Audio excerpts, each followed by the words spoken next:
What's going on, everybody? I have a quick little tutorial for you here today. I was actually doing a totally different video, and I realized that the parts about popping one of these open and disassembling it should probably be a separate video.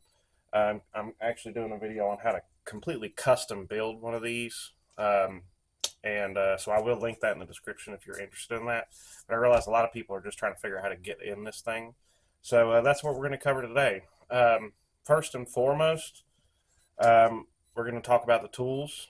Um, we're working with Torx, or Torx. We've got a size T6 and a T8 bit that we're going to, or T10 bit that we're going to be using.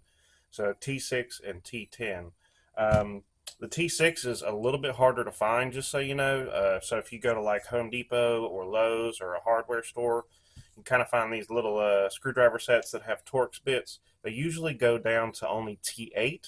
So a lot of times you're going to have to get this off online or something and make sure that it has a T6 in it. But just make sure that's something you got to be aware of. It's an uncommon size. So all we're going to do is we're going to disassemble it. Now I'm also, once we get it open, I'm going to fully pull everything out, because for the other tutorial on how to custom build one, we're actually going to be removing a lot of stuff. So I'm going to show that part too. I'm not going to fully reassemble it though. I'm going to kind of show you, especially when dealing with your plug here, because that's a little finicky, but otherwise the reassembly is not much different than disassembly. So first and foremost, we're going to take your hard drive and flip it over. We're going to start with the T6. It's pretty obvious you've got 1, 2, 3 screws, but you've also got another one under this warranty seal here. So you'll get that one as well. So we're going to take these out.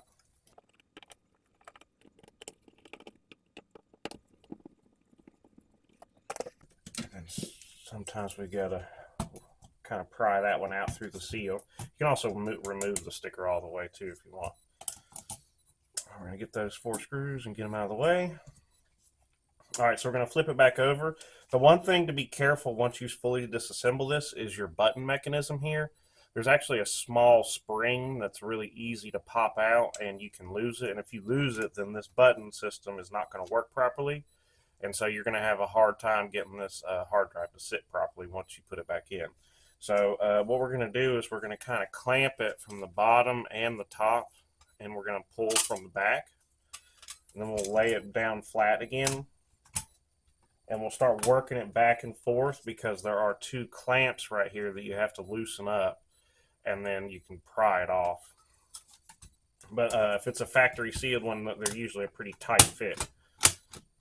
So there's that off. As you can see, here's that mechanism. We're going to go ahead and just remove this. That way we can put it somewhere safe. You've got the arm here, the spring I was talking about, and you've of course got the button itself. Now we're on to the T10. We've got 4 black screws right here to get to the actual hard drive.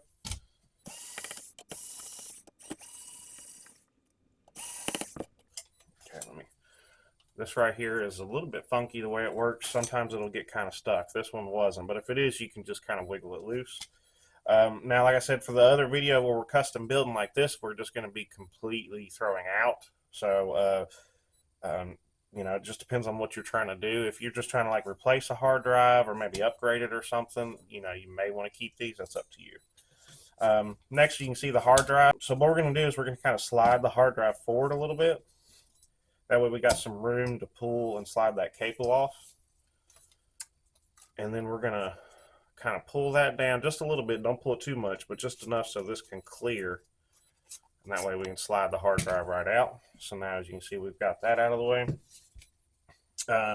For this, like I said, this other video on the custom ones, this whole shielding is going to go as well. So this is actually just attached right in the middle here with an adhesive strip. So what you want to do is you're putting pressure right about where that strip is. Don't try to pry it from this end, because you could accidentally snap your back half of the case here.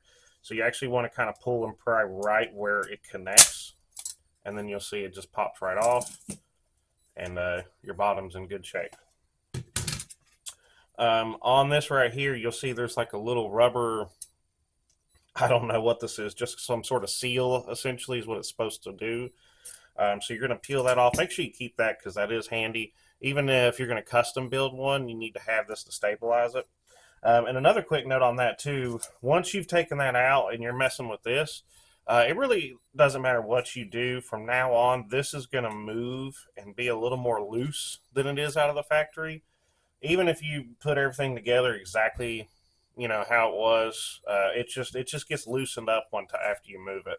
So once you get this put back together, you may have to like rotate this slightly or like slide it up and down to get it in the correct position to line up to plug in. So just something to keep in mind. Sometimes you can get it where it'll line up just right, but sometimes it won't. Anyways, if you need to get the cable out, you can just kind of pry it out this way. And now you've got your cable separated. And that's pretty much it. Like I said, I'm not going to touch much. I will just a couple little tips if you need to reassemble it, but I'm not going to do a full reassembly. When you're dealing with your bottom and with this rubber piece right here, you can see it goes different ways, but it actually needs to go like that way. You'll see it's got a little part that jerks out. It actually fits in there perfectly, and that way because if you try to put it in the other way, those are going to hit the edges and it's not going to sit right. So you want to make sure you're putting that back in the right position. And then of course this, when you're putting it back, goes in this way for reassembly.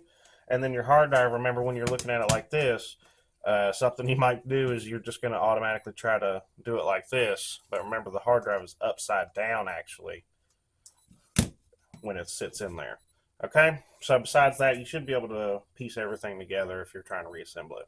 And that's the whole tutorial, guys. Like I said, I'll put a link in the description in a few days when I put the other video up where you're going to custom build one of these from scratch, if you're interested in that. But otherwise, as far as disassembly, that's all there is to it. So until next time.